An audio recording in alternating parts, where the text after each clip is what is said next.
आपले अध्यक्ष रवींद्र चव्हाण जी, चंद्रकांत दादा पाटील जी, माधुरीताई मिसाळ, सर्व आमदार, दोन्ही माननीय महापौर, उपस्थित सर्व नगरसेवक पदाधिकारी आणि विशेष रूपाने उपस्थित माझ्या सर्व युवा देशभक्त पुणेकर बंधू आणि भगिनींनो,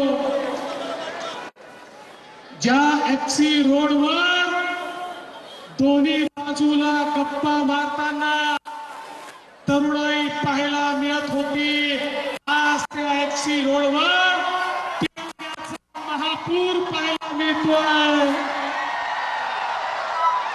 ये भारत की तरुणाई है, ये पुणे की तरुणाई है। छत्रपती शिवाजी महाराजांच्या महाराष्ट्रातली तरुणाई आज तिरंगा झेंडा घेऊन पुण्याच्या रस्त्यावर हे सांगण्याकरता आली आहे, इस तिरंगे को हम कभी झुकने नहीं देंगे। या तिरंग्याचा मान, सन्मान, अभिमान आणि स्वाभिमान आम्ही कधीच खाली येऊ देणार नाही, हे सांगण्याकरता ही तरुणाई या ठिकाणी आली आहे। बंधू भगिनींनो, आपल्या पूर्ण देशामध्ये तिरंगा यात्रा सुरू आहे।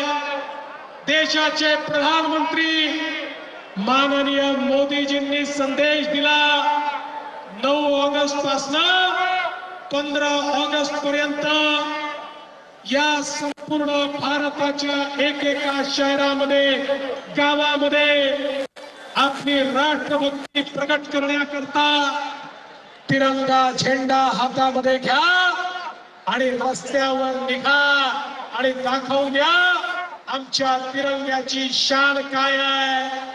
आणि आज आपण सगळे बघतोय, अरे त्याच 9 ऑगस्ट 1942 ला आपल्या देशाच्या नेत्यांनी, महात्मा गांधींनी एक नारा दिला होता, करो या मरो, अंग्रेजो भारत छोडो।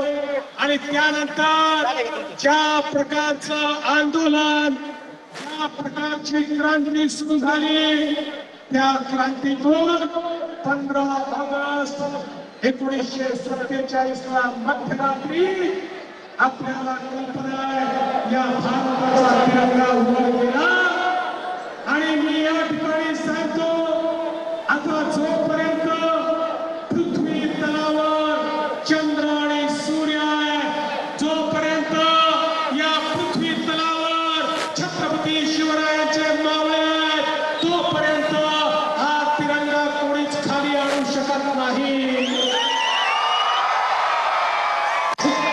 ही पुण्यभूमी आहे।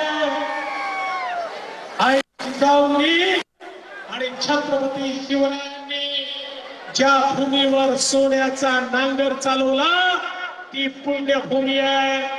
ज्या भूमीतून या ठिकाणी लोकमान्य बाळ गंगाधर टिळक यांनी स्वराज्य माझा जन्मसिद्ध अधिकार आहे आणि तो मिळवणारच हे ठणकावून इंग्रजांना सांगितलं, ती ही पुण्यभूमी आहे।